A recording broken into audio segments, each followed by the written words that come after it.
Jēzus devās uz pilsētu vārdā Naima,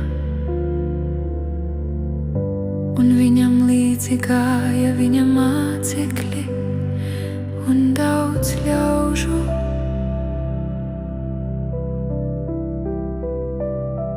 Un kad viņš tuvojās pilsētas vārtiem, tajā brīdī tika iznests ārā mirušais,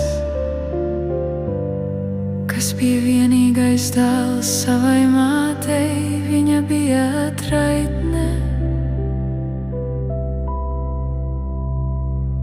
Un no pilsētas viņai līdzi nāca daudz ļaužu.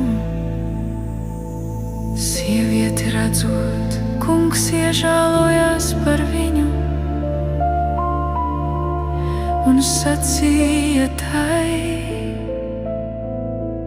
Neraudi, neraudi, neraudi. Un piegājis klāt, viņš pieskārās nastuvēm un sacīja: Jaunekli, es tev saku, celies, es tev saku, celies, celies.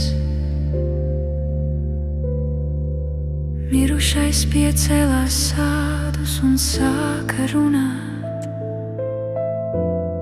Viņš piecēlās un sāka runāt.